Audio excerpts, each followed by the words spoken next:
Student, तो आज हमने स्टार्ट करेंगे chemical properties of acid and base. Chemical properties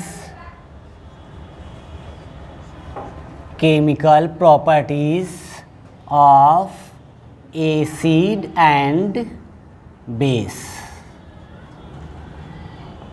chemical properties of acid and base. हमने acid को कई पार्ट में डिवाइड किया था। On the basis of source के बेसिस पे हमने 2 पार्ट में डिवाइड किया था, organic acid and inorganic acid के बेसिस पे। उसके बाद कंसंट्रेशन के बेसिस पे हमने 2 पार्ट में डिवाइड किया था, concentrated acid and dilute acid. फिर एक और हमने पैरामीटर यूज किया था कि आयोनाइजेशन के बेसिस पे हमने strong acid and weak acid में डिवाइड किया था। अब हम लोग chemical properties of acid and base. तो पहला reaction of acid with metal.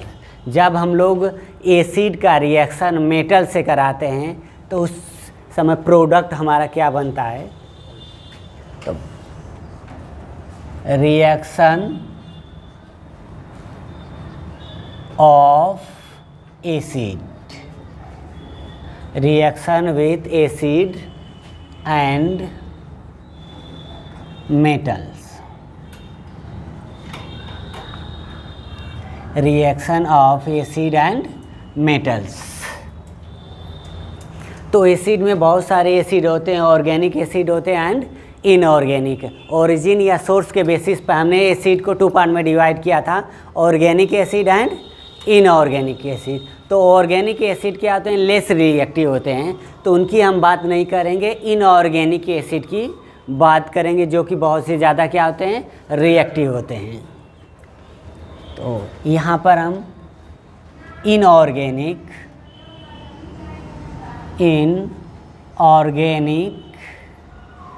Acid are more reactive compared to organic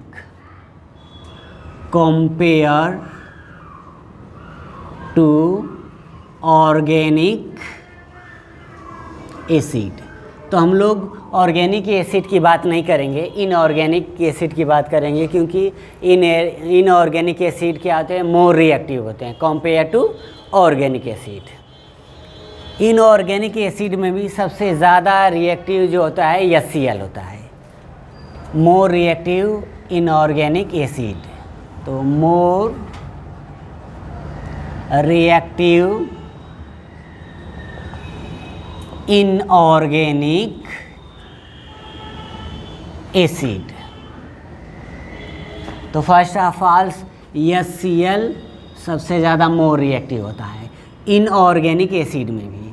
उसके बाद H2SO4 sulphuric acid and then HNO3। सबसे ज़्यादा कौन रिएक्टिव होता है? HCl होता है। तो हम HCl का रिएक्शन किससे कराएंगे? मेटल से कराएंगे, because HCl is more reactive compare to other acid.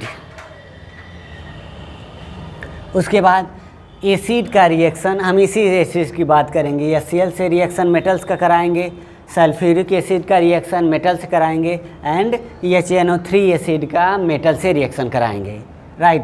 तो फर्स्ट वी डिस्कस HCl। अब मेटल्स में भी, मेटल्स क्या होते हैं?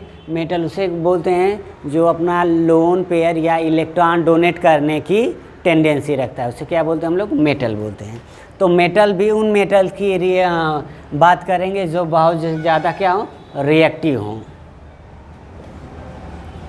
तो मोर रिएक्टिव मेटल आर, सबसे ज़्यादा रिएक्टिव कौन होता है?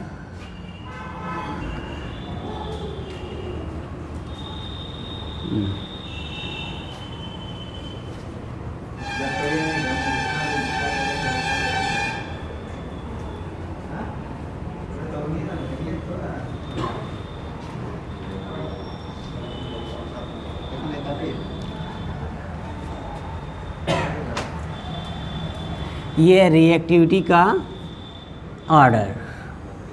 तो सबसे ज़्यादा रिएक्टिव मेटल क्या होते हैं?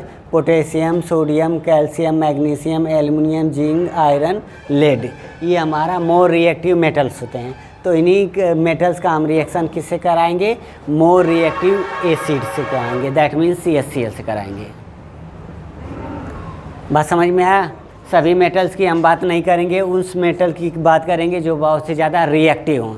तो रिएक्टिविटी ऑर्डर ये हमारा है, potassium, sodium, calcium, magnesium, aluminium, zinc, iron, lead and hydrogen. ये मोर रिएक्टिव मेटल्स है। तो इन्हीं का रिएक्शन किससे कराएंगे? एसिड से, उन एसिड से जो बहुत ज़्यादा रिएक्टिव होते हैं। तो सबसे ज़्यादा एसिड में कौन रिएक्टिव होते हैं? ऑर्गेनिक और इनऑर्गेनिक में कंपेयर करेंगे तो हम लोग inorganic acid more reactive compare to organic acid. Inorganic में एसिड में भी सभी एसिड की नहीं बात करेंगे, उन एसिड की बात करेंगे जो बहुत से ज़्यादा रिएक्टिव हों। तो HCl सबसे ज़्यादा रिएक्टिव होता है, उसके बाद H2SO4 मोर रिएक्टिव होता है। तो इन्हीं एसिड का जो मोर रिएक्टिव एसिड है उनका रिएक्शन कैसे कराएंगे? मोर रिएक्टिव मेटल से कराएंगे। तो अभी डिस्कस वन बाय वन, इसे नोट कर लीजिए।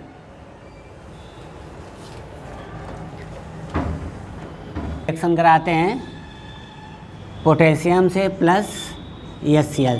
तो क्या होता है? फर्स्ट ऑफ ऑल, जैसे कि हम लोग किसी मेटल का रिएक्शन, मेटल है ये हमारा, रिएक्शन कराते हैं हम लोग एसिड से, तो क्या बनता है? हमारा साल्ट बनता है। साल्ट प्लस क्या होता है? हाइड्रोजन गैस रिलीज होता है हमारा, हाइड्रोजन गैस रिलीज होता है।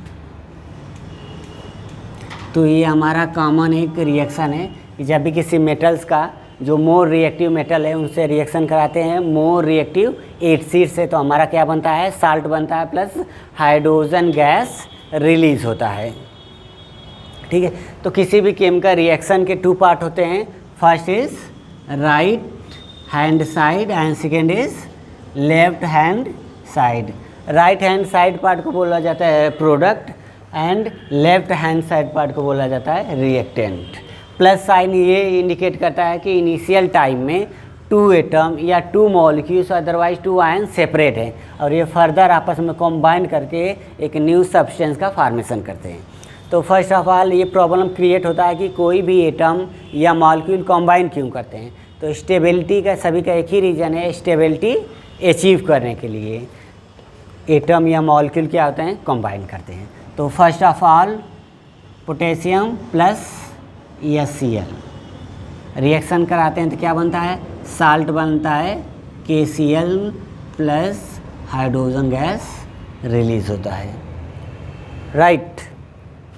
तो यहाँ एक और आपने एक रूल है, आपने बैलेंस करना सीखा है कि एक रूल है law of conservation of mass या एटम। वो क्या कहता है कि किसी भी केमिकल रिएक्शन में mass otherwise atom cannot be created, cannot be destroyed. That means किसी भी केमिकल रिएक्शन में मास न तो क्रिएट होते हैं और न ही डिस्ट्रॉय होते हैं। That means we can say that जितना हमारा मास रिएक्टेंट का होगा उतना ही मास किसका होगा?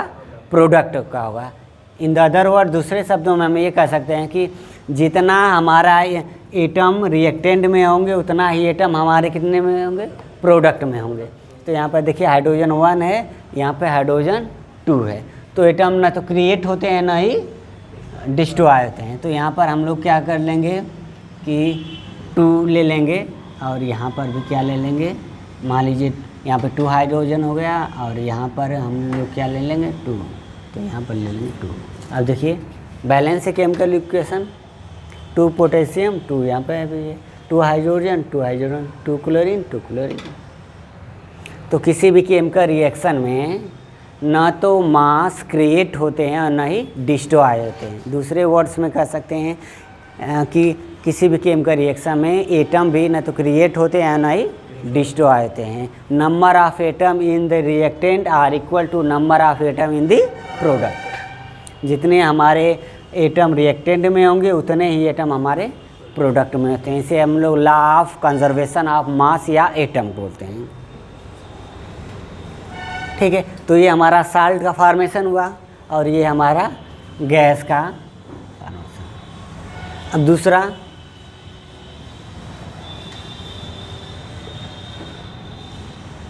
सोडियम का रिएक्शन HCl से कराते हैं तो सोडियम क्लोराइड का फॉर्मेशन होता है और क्या रिलीज़ होता है, हमारा गैस का रिलीज होता है, राइट। अब यहाँ पर भी क्या है, बैलेंस कर लेते हैं हम लोग।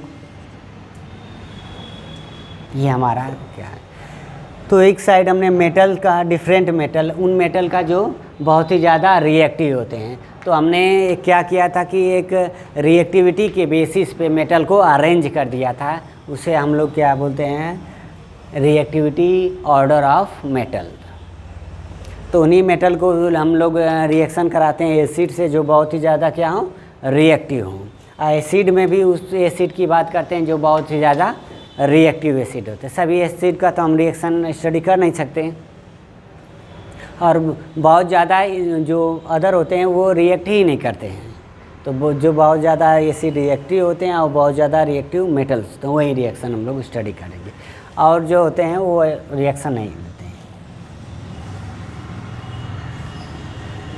उसके बाद कैल्शियम का रिएक्शन हम कराते हैं HCl से, तो क्या बनता है, CaCl2, कैल्शियम क्लोराइड का फॉर्मेशन होता है, प्लस क्या रिलीज होता है, हाइड्रोजन गैस क्या होता है, रिलीज़ होता है। तो देखिए यहाँ पे 2 क्लोरीन है, यहाँ पर 1 क्लोरीन। तो law of conservation of atom या मास कहता है कि एटम ना तो क्रिएट होते हैं और ना ही डिस्ट्रॉय होते हैं किसी भी केमिकल रिएक्शन में। तो यहाँ पे हम लोग 2 कर देंगे, तो ये हमारा फॉर्मेशन होता है।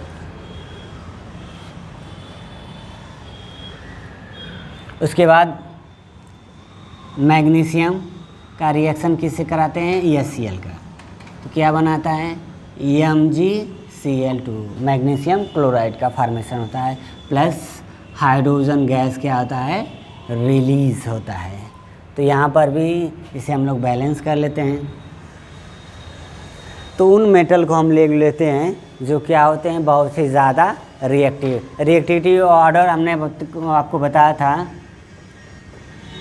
इसे याद करने के लिए कैलाश, नाथ, का, माली, आलू, जरा, फीके, पकाता है।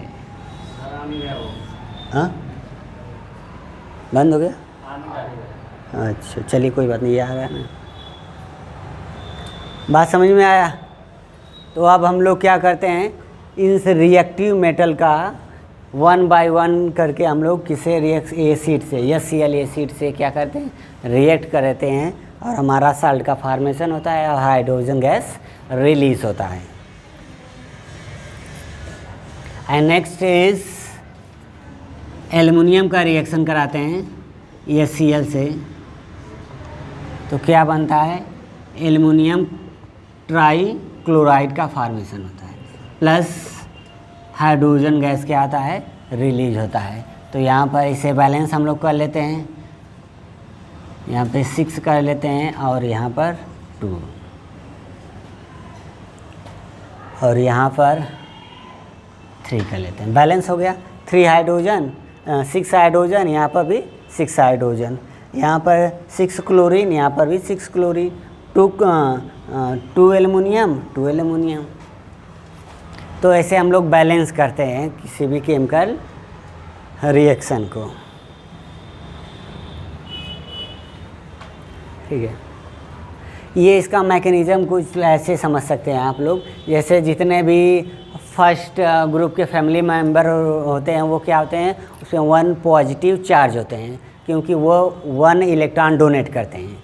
जो फर्स्ट ग्रुप के फैमिली मेंबर हों, जैसे sodium, potassium, rubidium, caesium, francium, ये क्या करते हैं, 1 इलेक्ट्रॉन डोनेट करते हैं।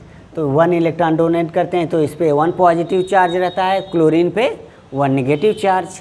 तभी तो हमारा जो कंपाउंड होते हैं न्यूट्रल फॉर्म में मोर स्टेबल होते हैं। That means number of cation is equal to number of anion. तभी तो हमारा सब्सटेंस, अदरवाइज कंपाउंड क्या होते हैं, न्यूट्रल।